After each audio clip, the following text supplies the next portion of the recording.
Could Sepp Kuss win another Grand Tour if he rode for a different team than Jumbo-Visma? Yes. Was La Vuelta the least entertaining Grand Tour of the season? No. Was Geraint Thomas the biggest disappointment of this Vuelta? Yes. Will Primož Roglic leave Jumbo-Visma when his contract expires?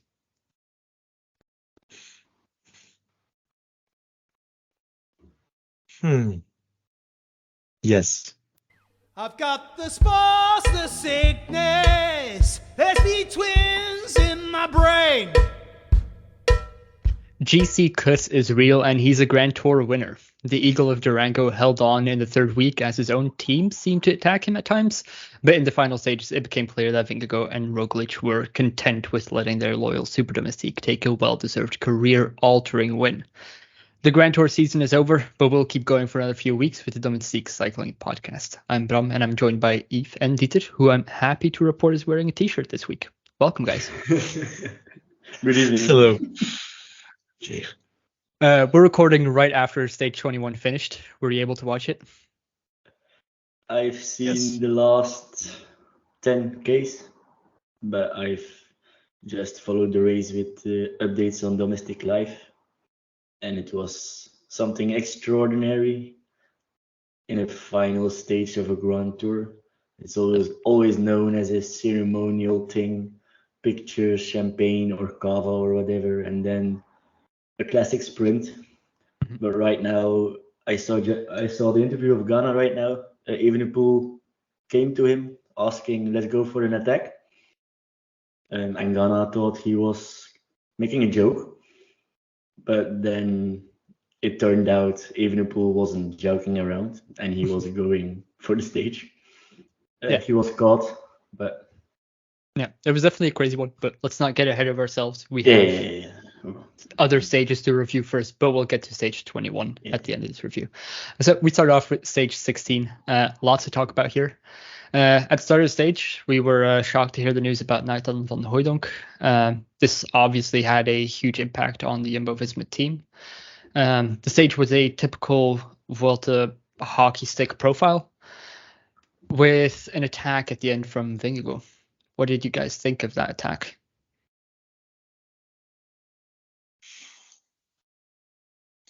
Not too crazy. It put Jumbo in a better position, to be honest. So, yeah, nothing to worry about, in my opinion. It didn't come across as Vingegaard attacking Kuss.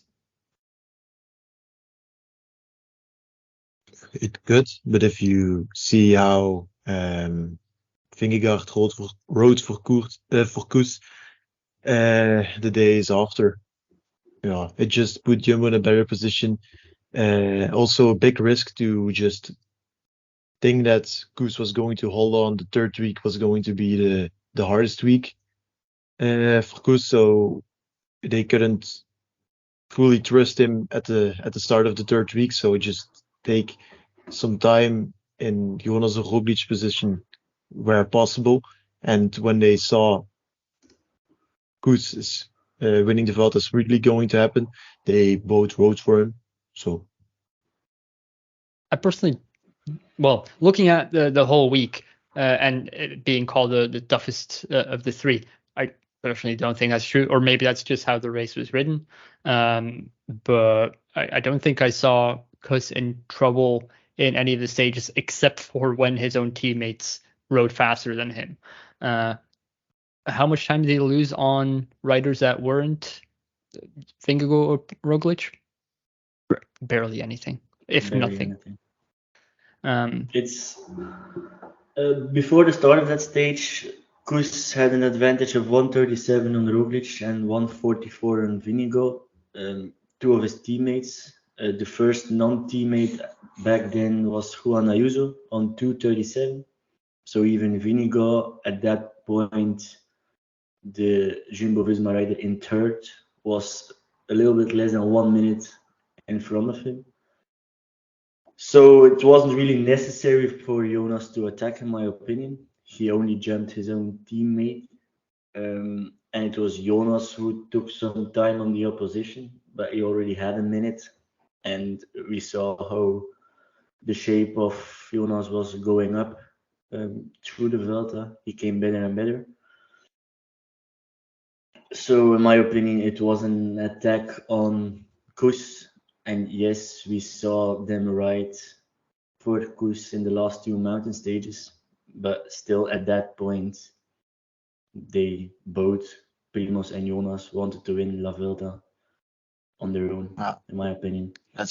Let's also not forget that before that stage, I think Mas and Ayuso both were in a minute behind Roglic and Vingegaard before stage 16. So On if stage Kuss 50, told, no, they weren't in a minute. I Ayuso think was 1 they minute were behind they were Roglic, and wait, 16, around 50 seconds behind Vingegaard. So the gap was 50 seconds on the yeah. third So that's Jumbo. just too dangerous. Like if Kuss totally cracked, only having 50 seconds for Vingegaard and 1 minute for Jonas on Ayuso and Mas. Mainly Ayuso is the guy who Jumbo was scared of. They also said that openly. So it's not just me fanboying, to be clear. And yeah, Jonas just took a 3 minutes or something, I think. Like you just had to keep in mind that Kuss could crack. I am going to be honest, I always thought Kuss was going to crack. While being a Kuss fan, I said that I thought that Kuss wasn't going to win the Vuelta. He proved me wrong, which I'm very happy with because I love the guy. But yeah, it's just also a scenario which Jumbo definitely had in their heads. I disagree with the fact that you say Kuss received those minutes in GC. It was the 6th stage, if I recall correctly, and Jumbo played their card by putting Kuss in that break to make it hard. But I for didn't Soudal say that Quick-Step. Kuss. Well, you said that he received the 6 minute or the gap, the couple of minutes you mentioned there. When just now or another time? No, just now. Okay, I think I said something wrong there because that's not what I meant. But yeah, what you say is right. Jumbo just played that stage technically perfect. That's not receiving time. Like they just and then he we're smart. He never lost time again on his other competitors except his teammates. Yeah, so true. I just because I agree with you on that topic. Like everyone is acting like Kuss received his Vuelta, but if you count out the time that Kuss took on stage 6, he still would have finished in 3rd behind Jonas and Primoz. Like that's an amazing Vuelta. He didn't just, it wasn't a gift. Like he properly wrote for it. Yeah. Maybe let's go on to the next stage, to the mythical Angliru, because it's kind of a continuation of the same discussion. Jumbo-Visma controlled the whole day, clearly wanted to race for the stage win. They also said that. They managed that, and a bit more even as they performed another 1-2-3 finish. But again, there was that controversy about Vingegaard and especially Roglic racing, which seemingly was against Sepp Kuss. Unless I think Sepp Kuss was really strong here to hold on to his jersey, because for a minute it did look like he was going to lose that jersey to Jonas Vingegaard, who was following Roglic. At that point, was it did Vingegaard make a mistake trying to follow Roglic? Because I think there were already some agreements to let Kuss win the GC. But Vingegaard seemed to, not think of it at the time and just follow Roglic.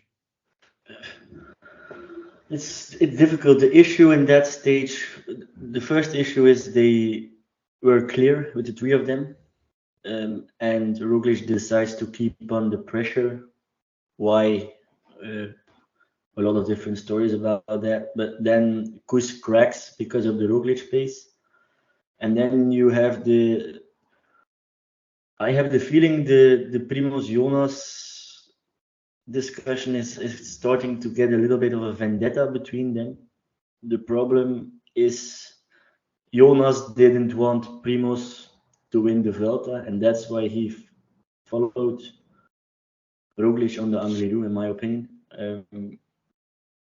He was looking back at Kuss, and he decided to stick to Roglic.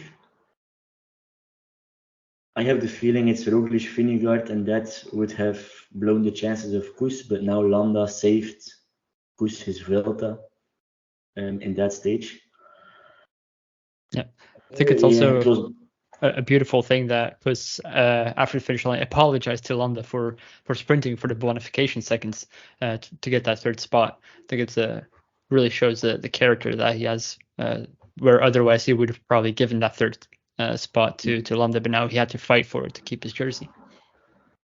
And on this day, I agree that Roglic seemed to ride against Kuss. Like, it wasn't the same situation as Jonas did the day before. It was an early attack. Kuss was safely in the group.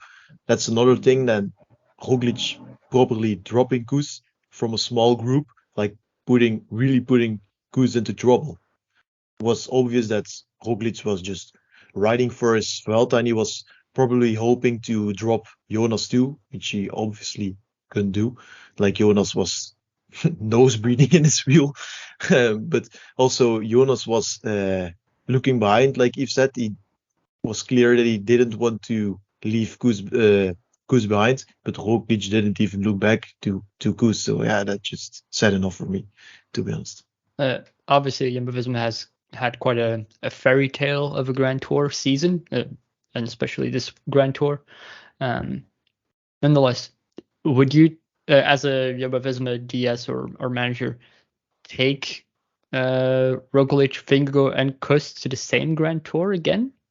No. Yeah. I personally wouldn't. I think they're, especially Vingegaard and Roglic, I think they're going to get in each other's way, because I don't think either of them wants to admit that the other one is stronger. But that's the impression I'm getting out of their interviews. I don't think Vingegaard cares that much, but I think Roglic definitely does. When he says he's there to race, and he has his own thoughts on letting Kuss win the GC, you know, that's not something you say when you're perfectly happy with it.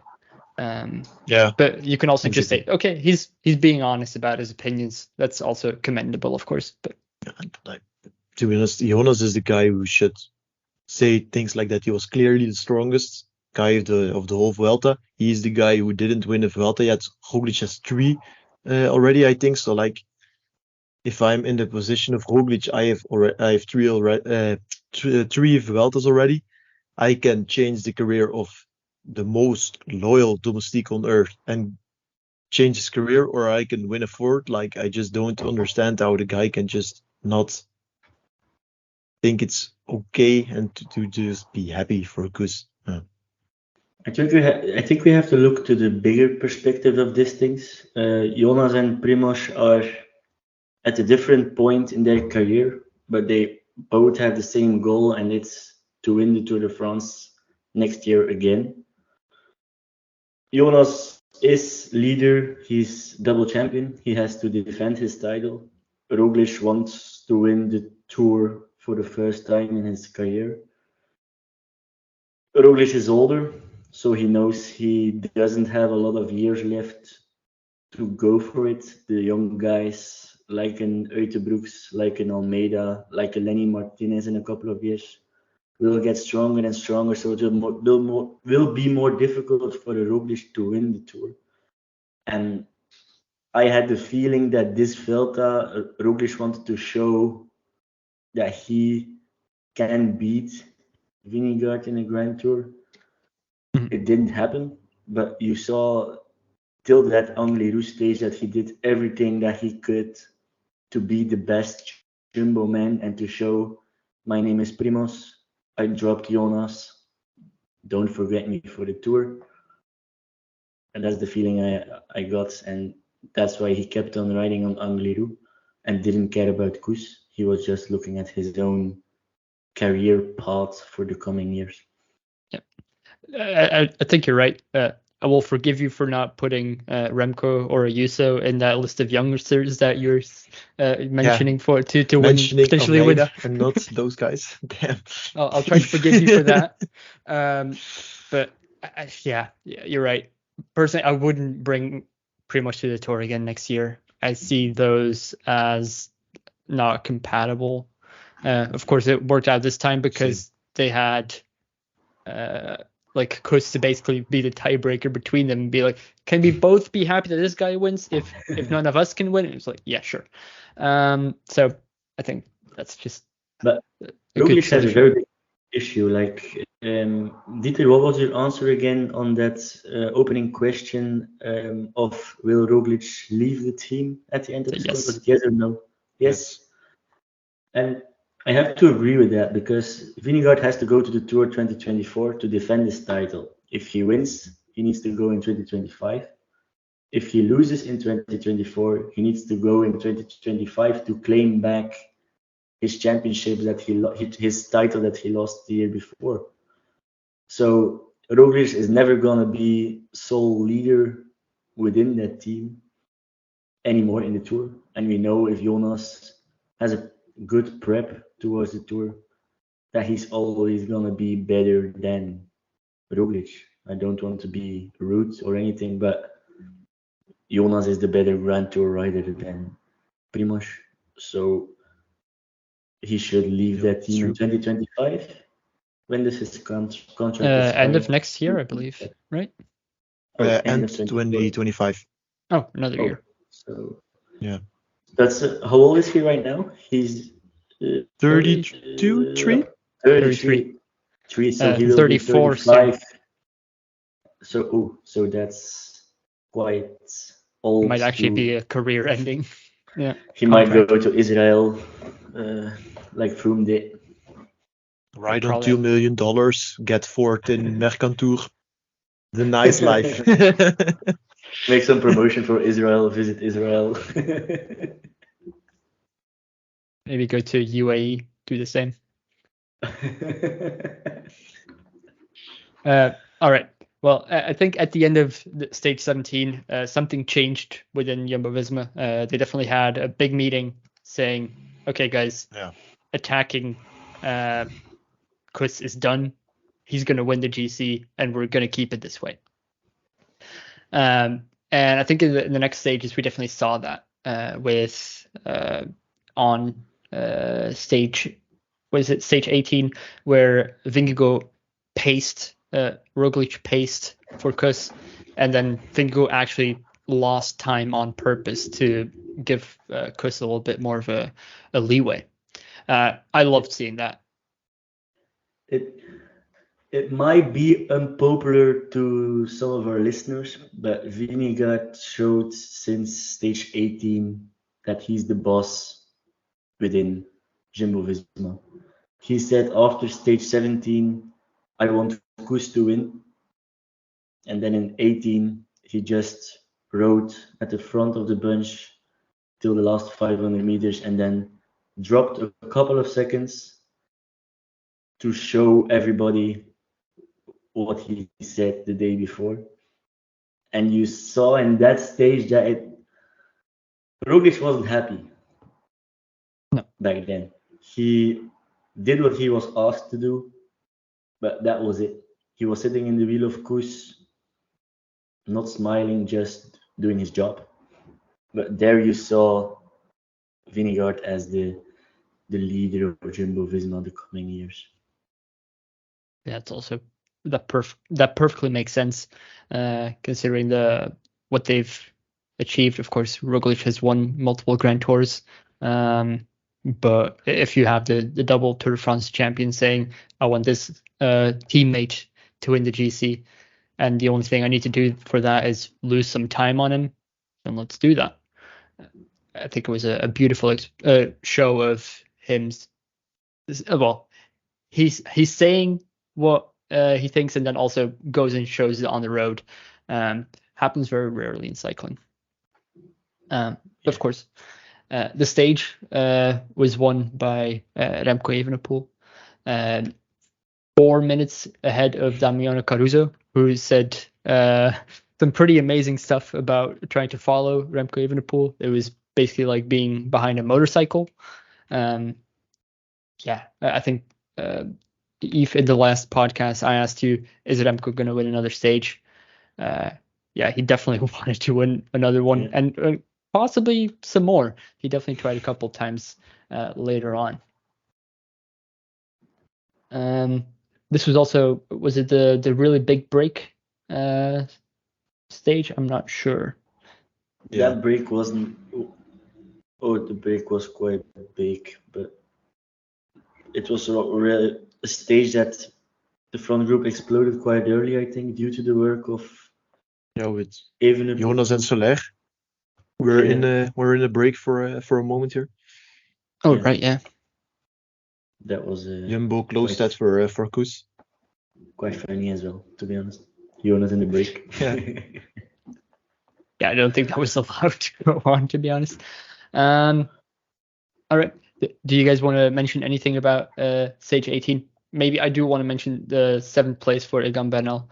I do think that was like a pretty hopeful moment. The time gap was significant. He finished 7 minutes after Remco, but nonetheless, it was nice seeing him. It was hopeful, but it was so sad to see. I remember seeing that stage, and I was quite hyped seeing him in the break. But then on the second or the third climb, he was struggling to hold on, with all the respect in the world, but to hold on to the wheel of Orselin. And we know what Bernal was capable of a couple of years ago. And to see him struggle on the uphill so much, it's painful. It's lovely that he was in there, don't understand me wrong, but I want to see him back competing for big wins and top 5, top 3 in Grand Tours. Winning will be very difficult because the guy doesn't really have a time trial. But yeah, I hope he can keep on progressing. Now it's end of the season. He rode 2 Grand Tours this season. That's promising and very good as well. Let's hope he has a good winter right now. Mm-hmm. Do you actually expect he can come back to his old level, Dieter? I also wanted to say, don't take the level that Bernal showed in the second half of the Vuelta as the level he's at right now. He just was completely dead because in the first half of the Vuelta he actually seemed to have pretty good legs, but he always waited on Geraint Thomas, so he never rode for a result himself. But otherwise he would have set some pretty decent results in the first half of the Vuelta. And in Romandie on the Dion 2000, where Poole also did well, very high watts, so that was very promising. And I think the double Grand Tour, as Yves said, will be a good step in full recovery. And I think next year we'll see Bernal on his old level again, but it won't look like it is his old level, because with his old level he's still going to get clapped by Pogačar, Vingegaard, Roglic, Ayuso. Don't mention Ayuso. Please, Ayuso. Yeah. I have difficulties with Ayuso after this Vuelta. You were hyping him up 3 weeks, and I was waiting and betting and picking him and whatever. Like now it's Ayuso, go Ayuso, and time after time he drops. He won the non-Jumbo classification, though. Yeah, you know what I mean. You expected more from him as well. Don't forget that he crashed really hard in that one stage. I'm not going to say that did everything, but what he did after that crash was pretty impressive, to be honest, because his back was pretty fucked. But you expected more from him as well. Yeah, definitely. Yeah, I had him as my pick for the win, so I obviously expected more. And I'm not going to tell you otherwise. No, but it was, yeah. I still am not fully convinced with that Yeah. hype. But we also don't shouldn't forget that the guy had a knee injury until half March. I thought it was enough time before the Vuelta that he was going, hit like half a year to train, but maybe that had an influence on his base level, and with a good winner, he'll be better next year. Yeah, because I really don't think this is Ayuso's level. Ayuso's level is the next big thing, and like in my opinion, the only guy in the peloton at the moment who can beat Jonas the coming years in the Tour.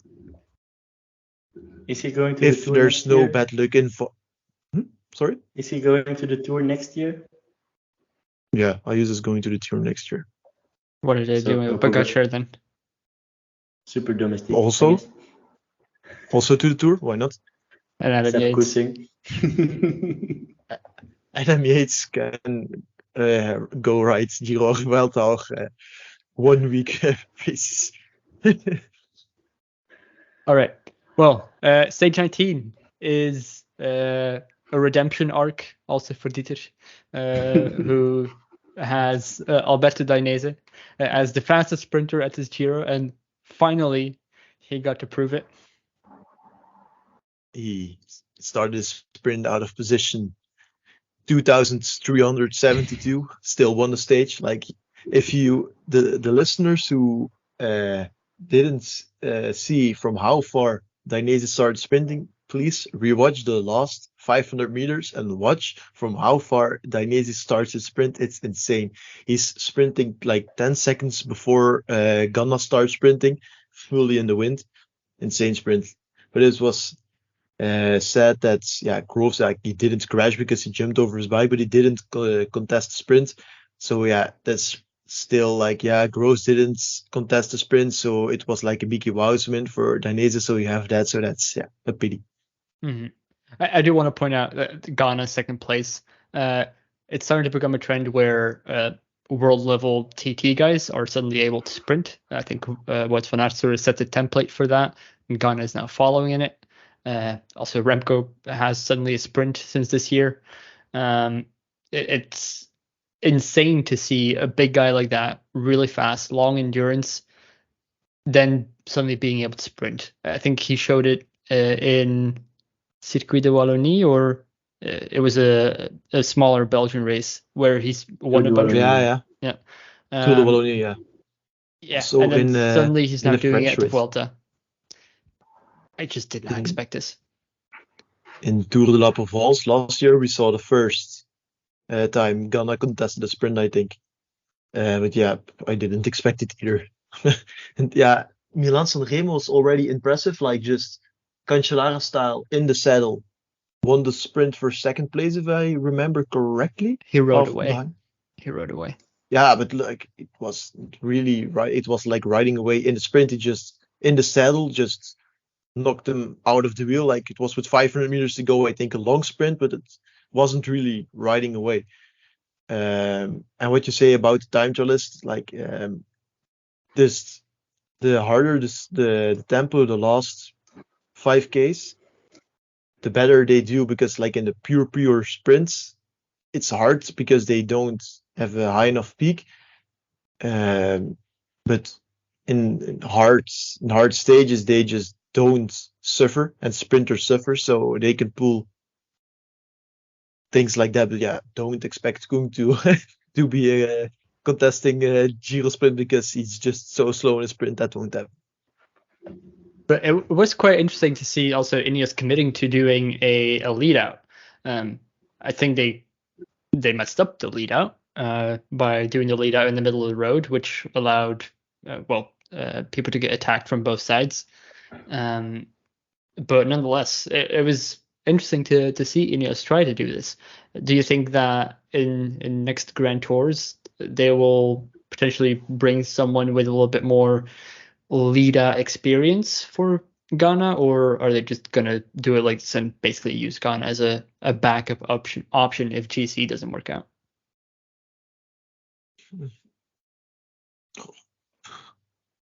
going for a whole lead out for Ghana is exaggerating a bit, I think. But maybe if you two have riders.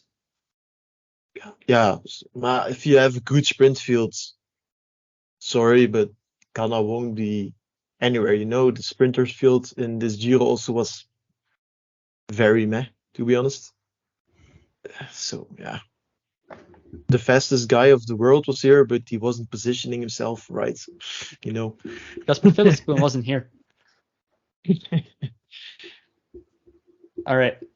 Then we go on to stage 20. Stage 1 by Wout Poels after one hell of a sprint, or an attack. I don't even think it was a sprint. It was an attack at 600 meters to go or something. Something Instantly like that, put a gap into the rest of the group. It was absolutely insane. And also, I just love seeing Wout Poels win. It's one of those riders that I think everyone is a fan of. How can you not be a fan of Wout Poels? And Remco just so dominant sprint. Like, the guy was changing the fields on his Wahoo or Garmin. I don't know what Quickstep uses, but then Poels launched and he already had a gap. Like, if Remco was paying attention, he probably would have won that. So that's just, I think he really was angry after that one. He could have used the buttons on his bars to switch screens, but he prefers swiping. I think the new Di2s have buttons on the bar so they can switch screens. Also in this sprint, Pelayo Sanchez getting a third place. Yeah. This is one of the riders that for me was the discovery of, one of the discoveries of this Vuelta. Yeah. Really strong Vuelta for this guy. And I hadn't heard of it. 23 years old. I think he can go to a world tour team next year and do quite well. He doesn't have a contract yet for next year.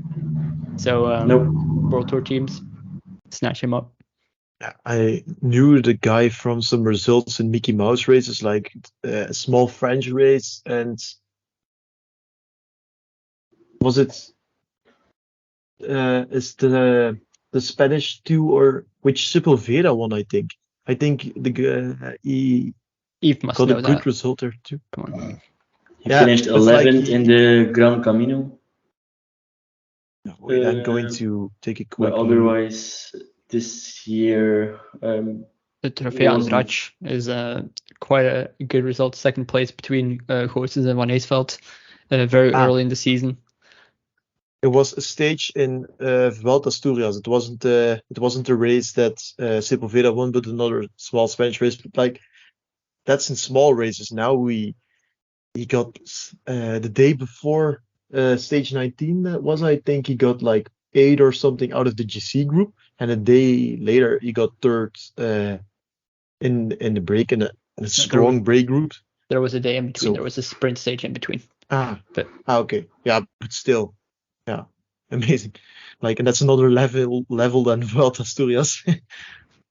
Yeah, for this stage was from the start really fast. There was a huge battle on the first climb, and over top, I think about 31 riders broke off, and it became clear that Jumbo was not going to make it a GC day.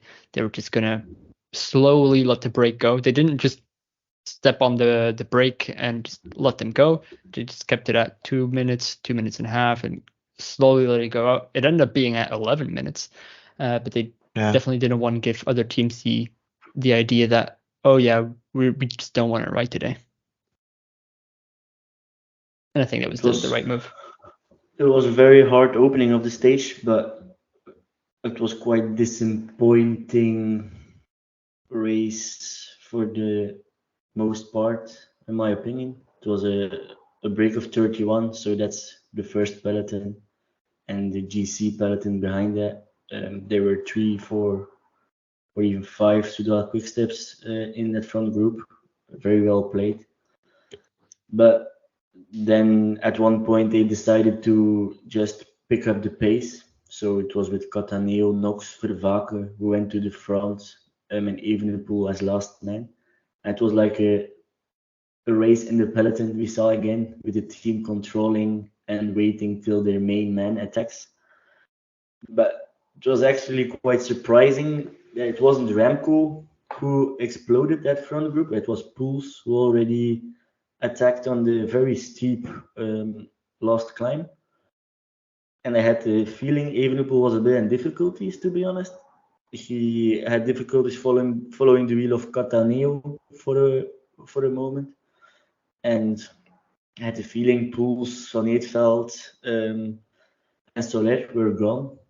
But then, like we know, Evenepoel never gives up, and there is no one who can ride as fast on a bike on the flat than Remco. So he took a little bit more risks in the downhill and then closed that gap.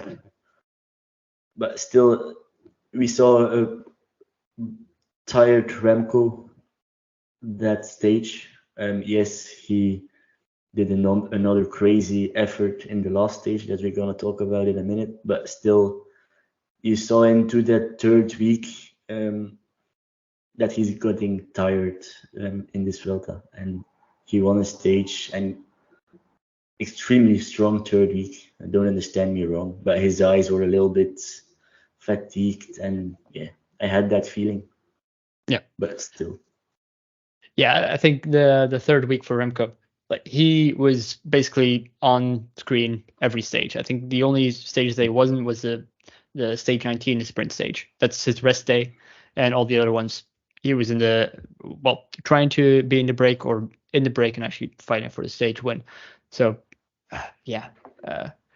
personally, I want to say, except for Jonas Vingegaard, I think Remco showed that he was probably the strongest rider in this race. Not for the GC, but for the efforts that he did to win the stage, like Jonas, the efforts that he did to win his stage, or his two stages, was it? Yeah, 2 stages. Like those were like just one attack on the last mountain to ride to the finish, but like super impressive rides. The rides that Remco did in the last week, week and a half, the time that he put into his breakaway riders, it's been insane. Like the stage that he won, was it stage 14 with Bardet? Like there was 10 minutes on the peloton. Stage 18 was 11 minutes on the peloton, and like all of his break companions were 4 to 7 minutes behind. He just destroyed these breaks. I think it was just super impressive to look at. Yeah, he rode a very strong La Vuelta. He had one bad day on the Tourmalet, or the stage to the Tourmalet, where he blew up his chances for the general classification.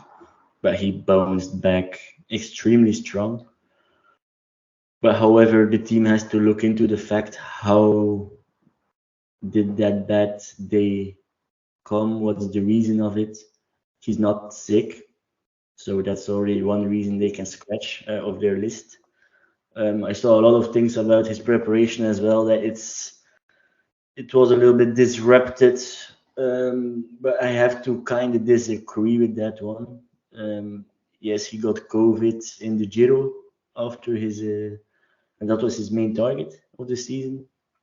But after that, he made the switch to the Vuelta pretty soon afterwards. I think the big issue was trying to peak for the individual time trial in the Worlds, and then going to the Vuelta. That's something not easy. I think we talked about it the last episode as well. You train in the time trial on fast pace, a high gear, just pushing 50 k's an hour, and then you have to make the switch in 4 weeks to climb high altitude climbs, and you can't do that, I think, not even Evenepoel. Yeah, exactly. In the whole year, he's only raced one race not to win it, and that was San Juan. All the other races, he rode there to win them.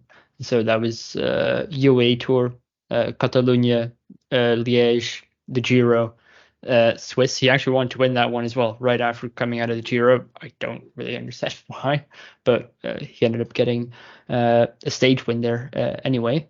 And then you have the Nationals, which he also wanted to win, which he did. San Sebastian also wanted to win. Basically, every race he wanted to race, he raced to win. And I don't think there are many other riders in the peloton that do this. Like, you even have a Pogacar who's right now racing in Italy for the one-day classics in Italy.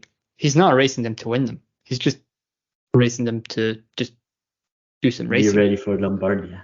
Yes. He's using races to build up form, whereas Remco only races to win those races. I think that's not something that's going to be sustainable for him towards the future. Remco mentioned he's going more towards the approach of Jumbo for next season, more training on high altitude, less racing days, and more training camp days. I saw a poll on Twitter, or X, apologies. Please keep calling it Twitter. It sounds so much better. Do we want a Pogacar and an Evenepoel to do what Jumbo-Visma is doing to their Grand Tour riders and stick to 1 or 2 1-week stage races before their big target? Or do we want to keep on enjoying us in the Tour of Flanders, in Liège?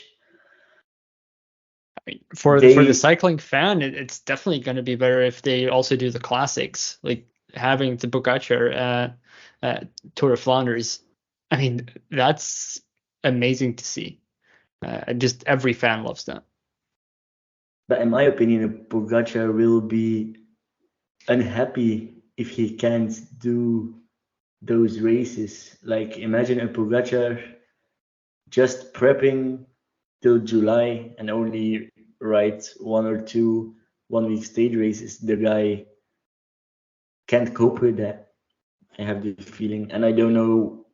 Remco enjoys Liège. He enjoys a 1-day race in Belgium, even if it's Evenepoel, for example. He just demolishes the field and just says goodbye. Like you mentioned, he's racing every race to win. And yeah, I don't want him to do that. I think Remco knows from this Vuelta that he has to be like a bit more like Jumbo. I think Remco's going for a combination of like Pogacar and Jumbo style. Like, he's going to do Liège and Milan-San Remo maybe, like those things. But he isn't going to do Flemish races like Pogacar. So I think he's going to do like an Ardennes classic season and then just do like Dauphiné and Tour. Yeah, it didn't work out for this Vuelta. So why would you try that for the Tour next year, where the level is even higher? But also don't like stay away of like Liège, sorry, and those races. Like, do those, have a break after Liège, like Pogacar normally does. Yeah, he had to this year, and then go via Dauphiné to the Tour. And do Lombardia and World Champs, and next year Olympics after the Tour. If I would be Remco, I would do my Tour de France prep in the Tour of Slovenia together with Pogacar. Just have some fun with him. And less pressure, because Dauphiné is a big race, and if you go to Slovenia, there is less press attention. But yeah, he will go to Dauphiné probably, and he should go to the Dauphiné. But I think if you have a race where you have Remco and Pogacar lining up, there will be press. The press goes wherever those two go. That's true. But I want to see him in Flanders as well, Remco, in the next couple of seasons. Not next season, because he needs to go to the Tour, according to every Belgian citizen. That's from Lefebvre, apparently. He says, like, well, we'll see. Really? Oh, didn't read that. That's interesting. He was saying that if he wants to go to the Tour, he's going to have to make some changes. So that sort of sounds like, well, if he doesn't want to make those changes, he doesn't go to the Tour. One of those changes probably is another manager. So Patrick Evenepoel isn't in the picture anymore. Well, that's another topic, but yes. Well, we're already talking about the preview of the Tour de France 2024. We're still doing the review of the Vuelta 2023. So maybe let's talk about stage 21, which finished earlier today. And again, we have to talk about Remco Evenepoel. We can't avoid him. He's unavoidable this episode. There was basically this is always the parade stage. But once they turned onto the circuit, there was a attack by Rui Costa with Nico Denz and Leonard Kemna. They quickly built out 30 seconds, and then, as Yves said, Remco started making a little joke with Ghana. You want to go for an attack? And yeah, they went for it. So Remco went with Caden Groves, Filippo Ganna, and two other Ineos riders. Was it Hajduk and Freya? Yeah. But those two quickly had to drop off, which I thought was a little bit odd. But yeah, those six then basically entertained us for the last hour. And in the end, Caden Groves was able to wrap it up. Mainly thanks to Remco going at 500 meters to go, and then Caden Groves just sailing over the top. Dieter, give us data of Ghana, please. I don't think that's I have allowed. it. Oh, of Ghana? Yeah, he shared his what's on Instagram. The 47 minutes and 27 seconds attack. Average watts 440, normalized power 470, average speed 51.2. What's interesting too? That's Can you say that again? interesting enough. I Normalized think power. Mac What was it? Normalized power. Please say it again. 470. On stage 21 of a Grand Yes, Tour. and max watts 1,432 watts, and he still got clapped by Groves. Like Groves was going 10 k's an hour faster, so Groves put out huge power, and I think he's going to upload his power file. But yeah, he's still on the podium in Madrid, so I'll let the guy have that one. Do you have an idea of the weight of Ghana? 84 kilos, because his watts average 439, watts per kilo 5.23, and that's 84 kilos. Let's wrap up this episode and cry in bed.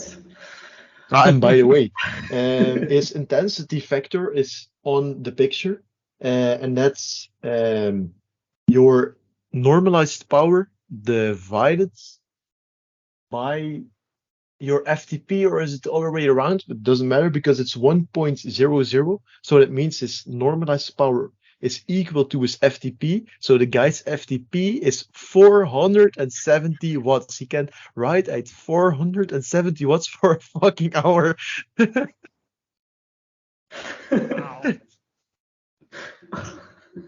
Yeah, I put out a tweet earlier today saying, if you're in a breakaway with Ghana and Remco, you just have to hold on for dear life, because that's going to hurt. That's what Dance did. Did you see? That's the guy with...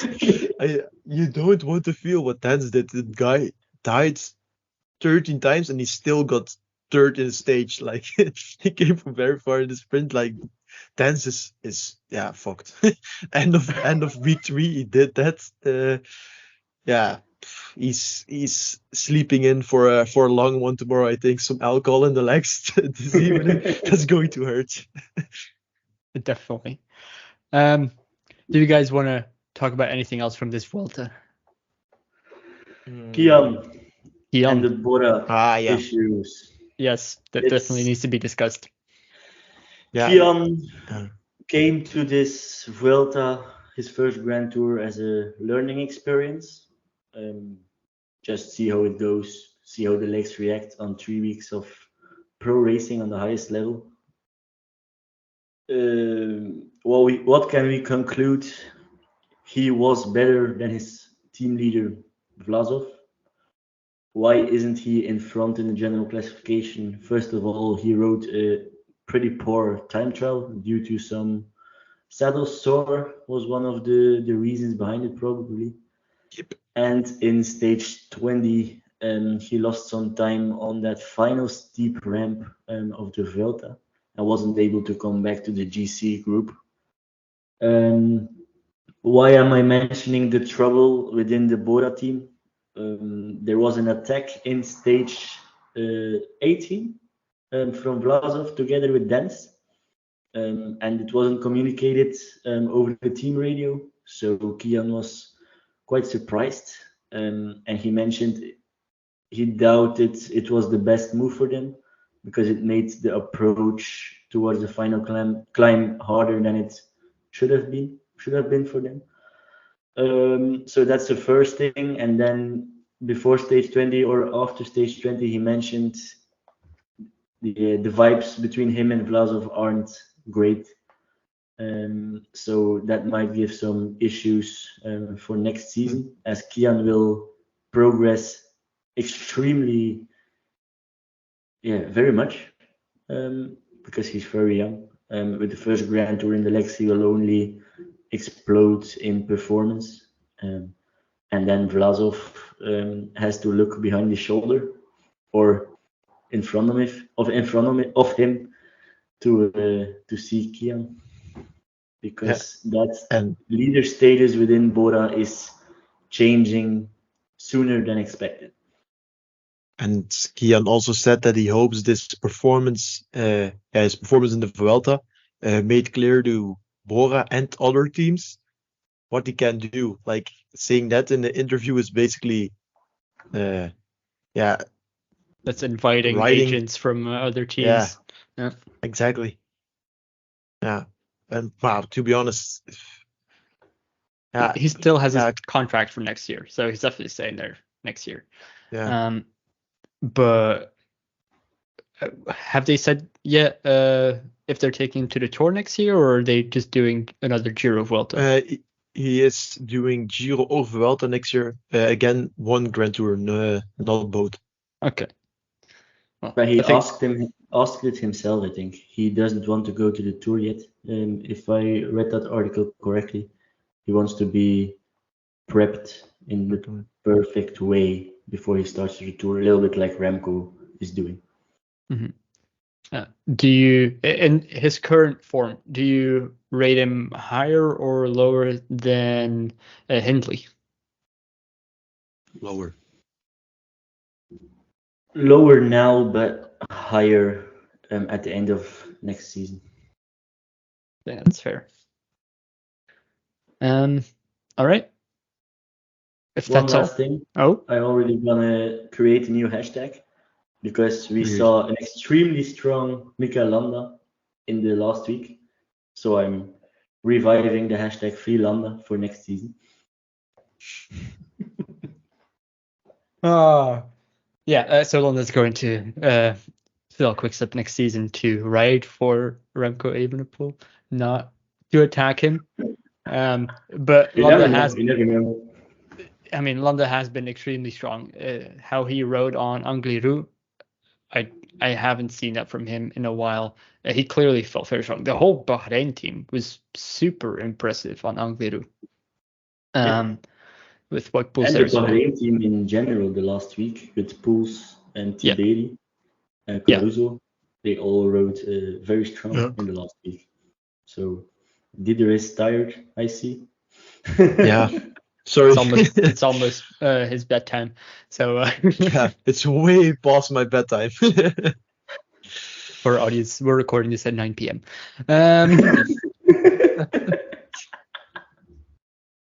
All right. Well, I think that's then a wrap for today's Domestique Cycling Podcast. A big thank you to our audience for tuning in. If you enjoyed the episode, consider supporting us on Ko-Fi or X. Still feels bad to say. And if you're on YouTube, hit subscribe and turn on notifications. We appreciate your support and look forward to see you next time. Bye-bye. Bye-bye. Bye. I've got the spores, the sickness. There's the twins in my brain.